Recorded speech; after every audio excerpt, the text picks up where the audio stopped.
Wafalme wa pili sura ya 19. Wafalme wa pili sura ya 19. Tunaanza kusoma fungu la 14. Wafalme wa pili sura ya 19, tunaanzia fungu la 14. Waliofika Wafalme wa pili sura ya 19 waseme amina.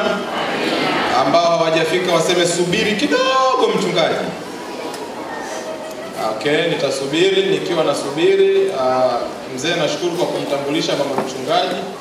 Na kwa kuwa umemtambulisha, basi sitasema mengi zaidi, lakini leo pia mama mchungaji atatuhudumia katika ibada ya leo. Wafalme wa pili sura ya 19, tunaanza kusoma fungu la 14.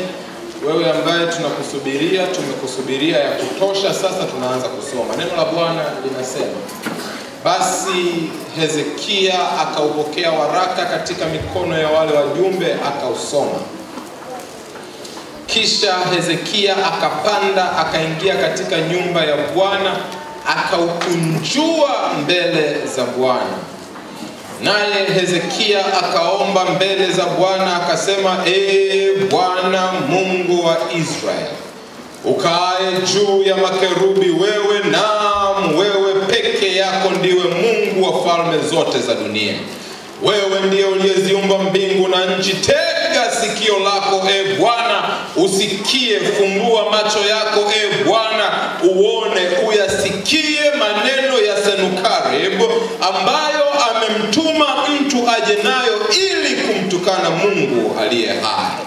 Ni kweli Bwana, wafalme wa Ashuru wameharibu mataifa na nchi zao na kuitupa miungu yao motoni, kwa maana haikuwa miungu bali kazi za mikono ya wanadamu. Ilikuwa miti na mawe tu ndiyo sababu wakaiharibu. Basi sasa, Bwana Mungu wetu, utuokoe na mkono wake na kusihi, ili kwamba falme zote za dunia zipate kujua ya kuwa wewe ndiye Bwana Mungu, wewe peke yako. Siku zote Bwana huwa anatubariki tunapofungua na kulisoma neno lake.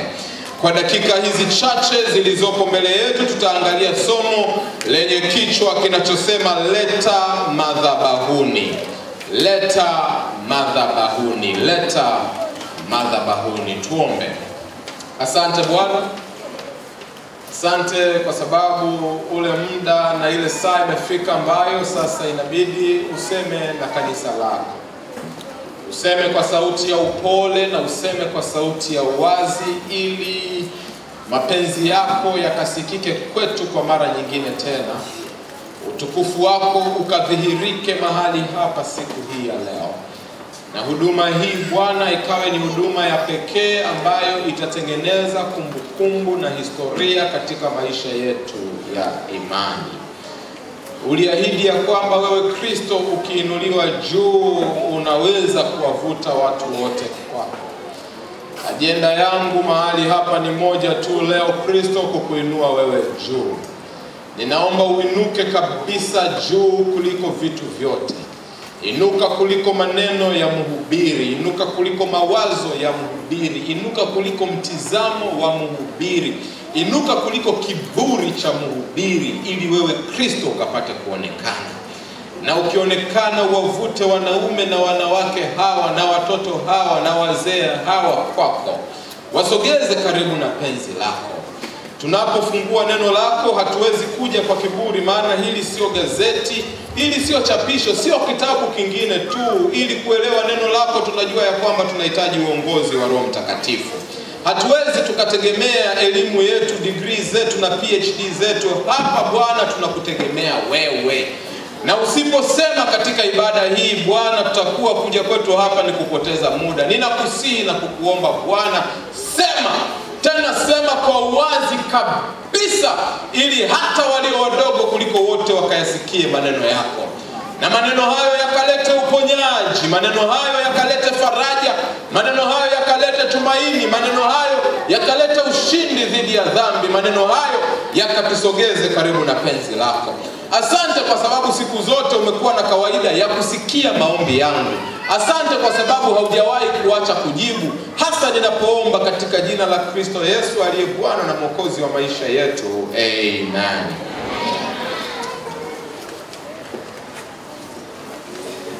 Ili tuelewe kinachoendelea kwenye kitabu cha Wafalme wa Pili, itatubidi turudi nyuma kabisa mpaka kitabu cha Mwanzo sura ya 12. Tuanze kutembea kutoka kitabu cha Mwanzo sura ya 12, halafu tufike tena kwenye kitabu cha Wafalme wa Pili sura ya 19. Na tukitembea kutoka Mwanzo sura ya 12 tukafika kwenye kitabu cha Wafalme wa Pili sura ya 19, ndipo tutakapoelewa nini Mungu anachotaka tukipate kwenye huduma ya leo kupitia kitabu cha Wafalme wa Pili. Na kwa kuwa nimeshasema narudi kitabu cha Mwanzo, na nitahubiri mpaka nifike kitabu cha Wafalme wa Pili, nadhani tu itabidi leo mvumilie mchungaji. Mzee wa kanisa alikuwa ananiambia hapa tunamalizaga ibada saa 7 kasoro robo. Leo tutaendelea mpaka saa 8, 9 hivi. Tukichelewa sana 9:30. Kwenye kitabu, jamani tuko nyumbani mwa Bwana, hii ni sehemu tu ya utulivu na furaha. Ili muwe na amani. Daudi anasema nalifurahia waliponiambia niende wapi? Furahia kukaa hapa ndani. Siwe na pressure ya kuwahi. Mwanzo sura ya 12, Mungu anamuita mtu anayeitwa Abraham. Anamwambia Abraham, toka katika nchi unayokaa, nenda mpaka katika nchi nitakayokuonyesha. Na nchi hiyo nimekupatia kama urithi wewe na familia yako. Lakini Mungu pia anamwahidia Abraham ya kwamba japo hauna mtoto sasa, mimi Mungu nitakubarikia uzao na utakuwa na watoto wengi kama nyota za mbinguni na mchanga wa baharini. Abraham anaenda na anafika katika nchi ambayo Bwana alikuwa amemkusudia kufika. Na hii ni nchi ya Kanaani. Anakaa pale. Anapokaa mtoto anachelewa kuja. Mtoto anapochelewa kuja, kama ilivyo ada na kawaida ya binadamu, tukiona mapenzi ya Mungu yanachelewa huwa tunawahi sana kumsaidia Mungu. Leo naomba niwaambie watu wa Mwenge, Mungu hahitaji msaada wako, anajitosheleza. Kuna watu tumejitolea kumsaidia Mungu. Tunadhani kwamba wajibu wetu sisi ni kumsaidia Mungu. Na ndio maana hata mshiriki yuko radhi atukane kwa sababu anamsaidia Mungu. Mshiriki mwingine yuko radhi ampige mtu ngumi kwa sababu anamsaidia Mungu.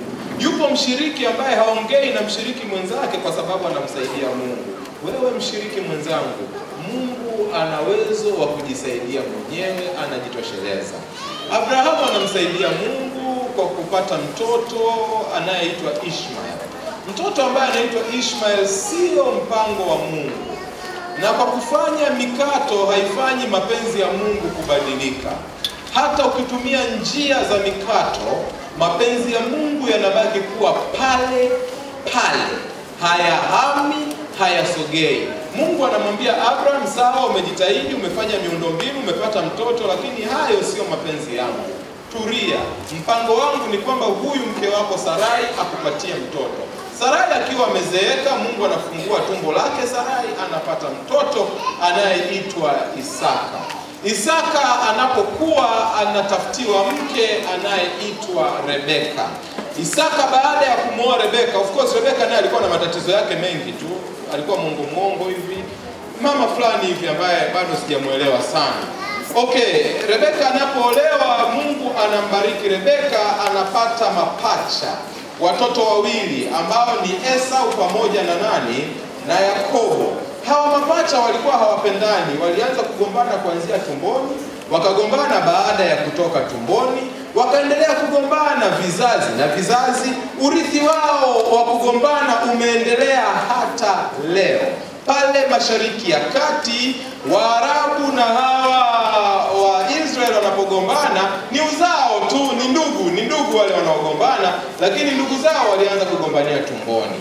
Sasa Yakobo anaiba mibaraka ya kaka yake anayeitwa Esau. Anapoiba mibaraka au mbaraka wa uzao wa kwanza, mama yake anamfanyia mipango Yakobo atoroke kwenda kwa mjomba wake anayeitwa Laban. Anapofika kwa Laban tu, mara moja anamuona binti anayeitwa Raheli na anampenda huyu Raheli. Anampenda kiasi kwamba anapoenda kuongea na mjomba wake Labani ili amuoe Raheli, anaambiwa fanya kazi miaka 7.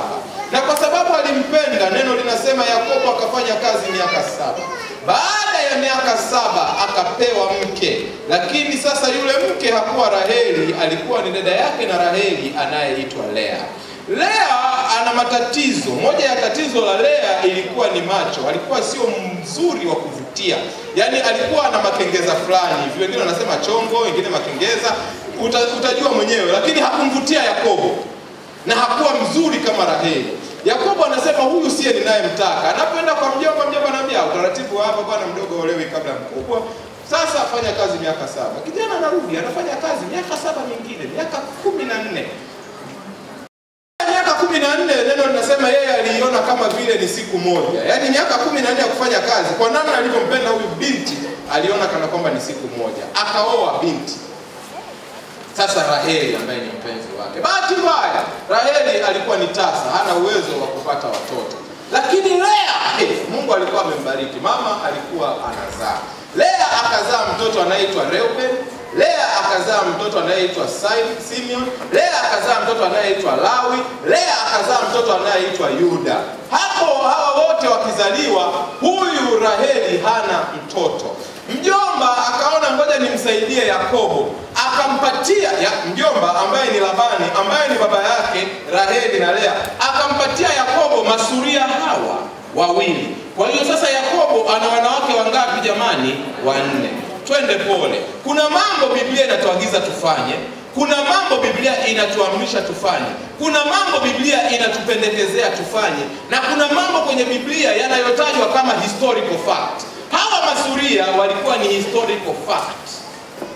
Biblia haijashauri, haijapendekeza. Kwa hiyo wewe baba na wewe kijana, usitoke hapa unasema umekuwa justified kupata suria. That is just an historical fact. Walionielewa waseme amina. Wale masuria wawili wakazaa watoto 6 kati yao.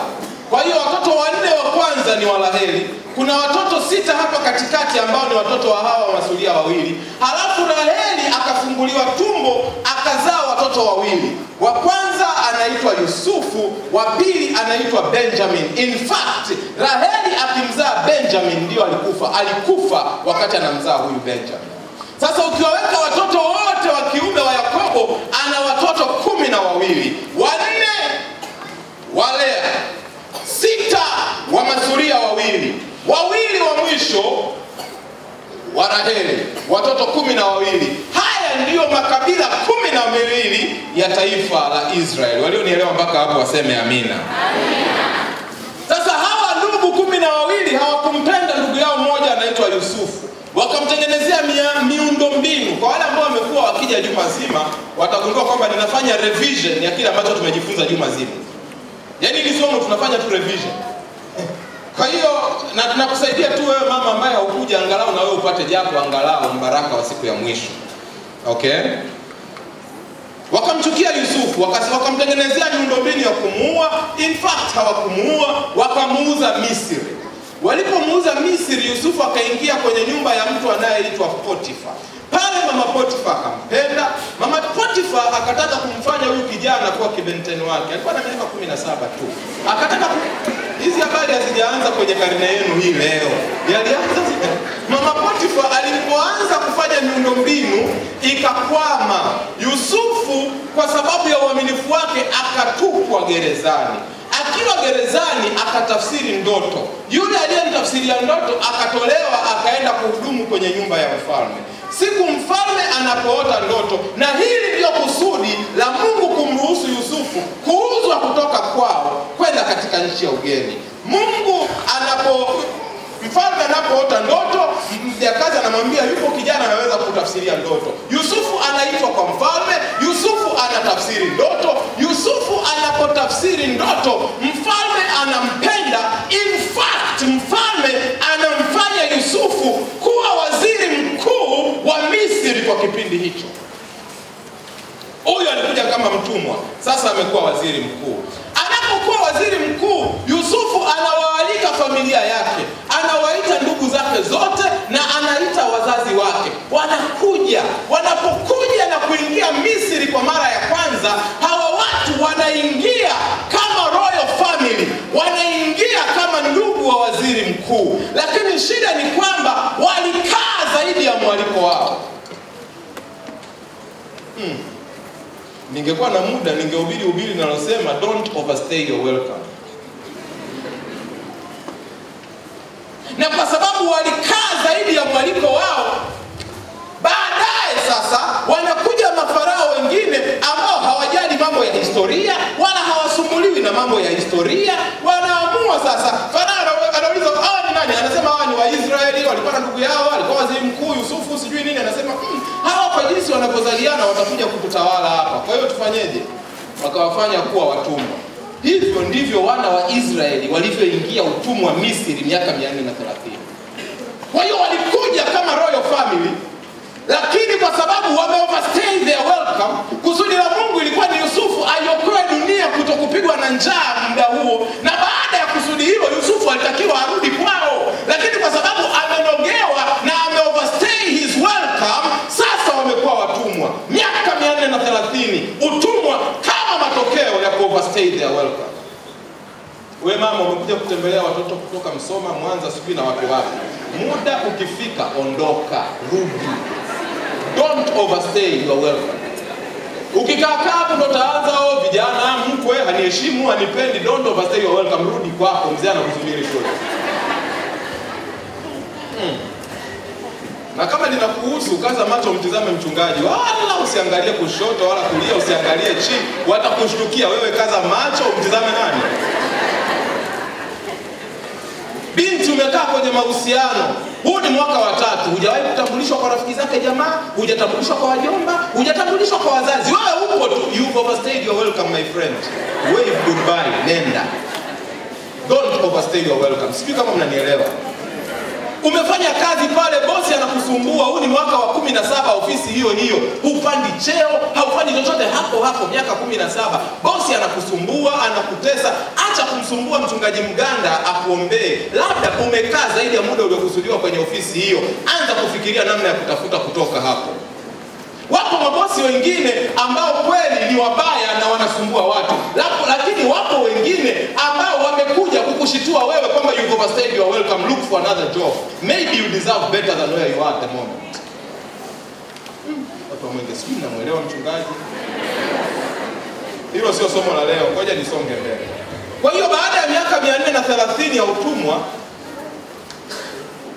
Mungu anamuinua Musa, na Musa anawatoa wana wa Israeli. Wanaenda mpaka wanairithi nchi ya ahadi. Wanapoirithi nchi ya ahadi, hii ni revision, mzee Fimbo ulikuwepo siku zote. Hii ni revision. Wanapoirithi nchi ya ahadi, Mungu anawapatia utaratibu wa uongozi ambao unaitwa waamuzi. Mungu anaanza kuwainulia waamuzi kati yao. Hawa waamuzi wawe wanawaongoza. Kwa wale ambao wamekuja katikati ya juma, wanaelewa ni kwa nini Mungu aliwainulia waamuzi hawa watu.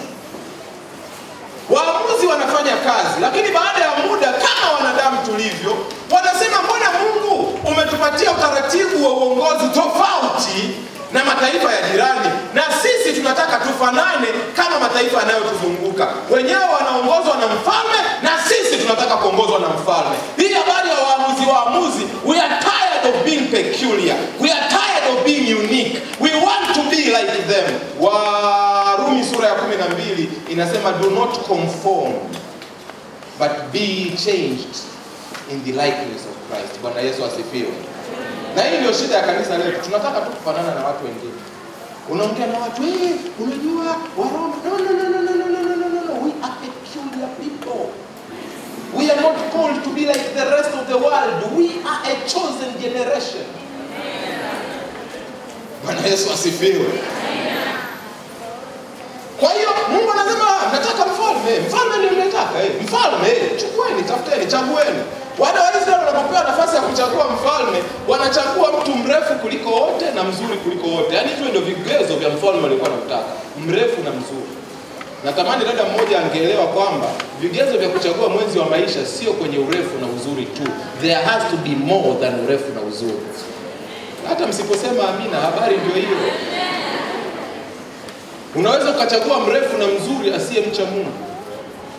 Mrefu na mzuri asiyejali mambo ya Mungu. Mrefu na mzuri, yani anapiga kwelikweli, anapiga.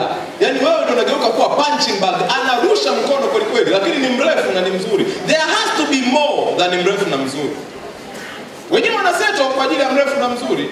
Na sasa ufalme ndio unaanza. Tunaanza kuongoza sasa taifa kupitia wafalme. Wafalme wanaongoza. Hapo mbeleni hii Israeli inagawanyika mara mbili. Tunaanza sasa kuingia kwenye kitabu cha Wafalme. Tumeshatoka huko, tunaingia kitabu cha Wafalme. Israeli inagawanyika mara mbili. Kuna kitu kinachoitwa Israeli ya kaskazini. Mara nyingine panaitwa Efraim. Mara nyingine panaitwa Manase. Ukisikia hiyo ni Israeli ya kaskazini, ambayo mataifa 10 ya wana wa Israeli wanakaa Israeli ya kaskazini. Halafu kuna kitu kinachoitwa Israeli ya kusini, ambayo iko commonly known kama Yerusalem au Yuda. Na huku kwenye Israeli ya kusini yanakaa makabila mawili, ambalo ni kabila la Benjamin na kabila la Yuda, na baadhi ya Walawi wanakaa huku Israeli ya kusini. Walionielewa mpaka hapo waseme amina. Unapokuja mwaka 722 kabla ya Kristo, historia ya taifa la Israeli inaenda sasa kubadilika. Anainuka mfalme wa Waashuru anaitwa Senukarib. Senukarib anaongoza taifa la Waashuru, na Waashuru wanafahamika kwa kuwa wakatili. They don't kill for purpose, they kill for pleasure. Waashuru hawahitaji kusudi la kufanya maangamizi, hawahitaji kusudi la kuua. Wenyewe wanaua kwa sababu wanafurahia kuua. Huyu Senukarib anasema sasa ninaenda kuipiga Israeli, na ninaanza kule kwenye mataifa 10. Anaenda kule kaskazini mwa Israeli. Huyu Senukarib mfalme wa Ashuru anaanza kufanya uangamizi kwenye makabila 10 ya kaskazini. Anapiga kabila moja baada ya nyingine, anapiga mpaka anahakikisha amemaliza wote. Wanaosalia wachache wanaotoroka wanaenda kuoa makabila ya jirani, kwa hiyo damu yao inachanganyikana na ile pure blood ya Israelites inapotea kule kaskazini. Amepiga kote, amemaliza makabila 10 yote ameua. Na ndio maana baada ya kitabu cha Wafalme wa Pili hausikii tena habari za makabila 10 ya kaskazini, kwa sababu Senukarib amepiga, amemaliza yote. Anapomaliza kupiga kule kaskazini, anaamua sasa kugeuka na kushuka kusini.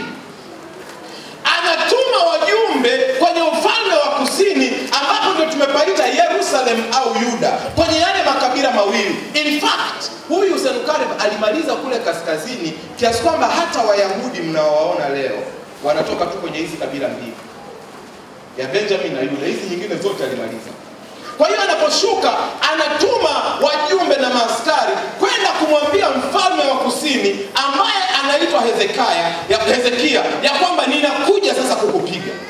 Kwa hiyo wale wanajeshi wa Senukarib wa taifa la Waashuru wanakuja huku kusini, wanasimama nje ya geti la Yerusalem, wanaanza kupiga kelele, sikilizeni enyi wakazi wa Yerusalem, tumekuja kuwapiga. Rahisisheni vita hii kwa kutoka nje mkiwa mmepanga mistari moja kwa moja mkielekea Ninawi. Mkijaribu kupambana na sisi tutawapiga na tutawamaliza. Na msijidanganye kwamba Mungu wenu atawatetea, maana ndugu zenu wa kaskazini wanamwabudu Mungu huyo. Kwani alikuwa wapi tukiwapiga na kuwamaliza? Tulichowafanya wakazi wa kaskazini ndicho tunakuja kuwafanya ninyi. Jiandaeni, vitisho vinakuwa vikali. Hezekia anadhani ya kwamba Waashuru wamekuja kumpiga kwa sababu wanahitaji pesa. Hezekia akachukua reserve ya dhahabu na fedha yote ya Yerusalem, akaenda kumpatia Senukarib. Senukarib akamwambia, ninashukuru kwa dhahabu na pesa, lakini kukupiga bado nitakupiga pale pale kama nilivyokuwa nimekusudia, kwa sababu Waashuru hatuui for purpose, we kill for pleasure. Hata kama hatuna kusudi la kukupiga, tutakupiga, tunafurahia kupiga. Hezekia akaona mambo yamekuwa magumu. Neno linasema Hezekia akaenda kwenye hekalu la Bwana, akachukua sadaka za Waisraeli, sadaka ambazo wajane na wanyonge walikuwa wamemtolea Mungu wao kama sehemu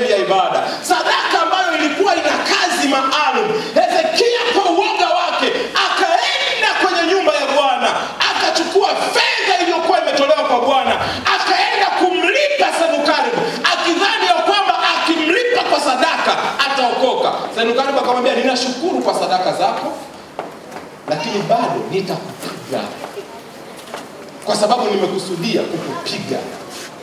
Hezekia akaogopa, akidhani kwamba the issue is money.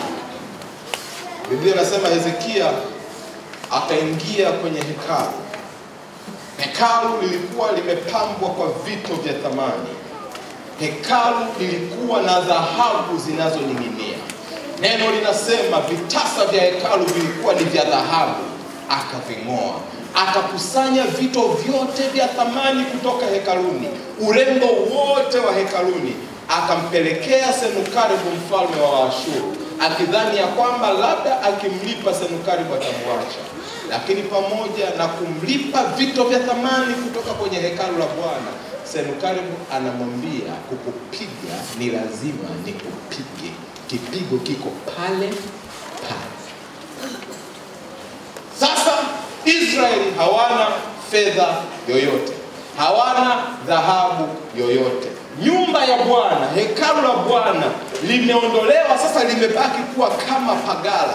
Pesa na vyote wameenda kumlipa Senukeribu, na bado Senukeribu anamwambia, nitakupiga, toka, jisalimishe ili uokoe maisha ya watu wako. Hezekia anapoona mambo yamekuwa magumu, Hezekia anaenda kwa mtumishi wa Mungu aliyeishi kipindi hicho, anayeitwa Isaya. Sasa Isaya sio tu nabii wa Mungu, Isaya ni babu yake na Hezekia, kwa sababu Hezekia ni mjukuu wa mtu anayeitwa Uzia au Uza, ni mjukuu. Na huyu Uza na huyu Isaya ni mtu na cousins. Kwa hiyo Hezekia anapoenda kwa Isaya, haendi tu kwa nabii wa Mungu, bali anakwenda kwa babu amelemewa. Anaenda analia, babu, hebu ongea na Bwana. Tumeshamkosea, sadaka yake tumegawa, hekalu lake limebaki kuwa pagala, tumegawa. Ongea na Bwana tuone kama atatuokoa kutoka kwenye mkono wa Ashuru. Isaya anaongea na Mungu jioni ile. Mungu anamwambia Isaya, mwambie Hezekia mtumishi wangu arudi nyumbani akalale usingizi wa amani, maana mimi Mungu sasa nimechukua vita hiyo na nitampiga Senukeribu na majeshi yake.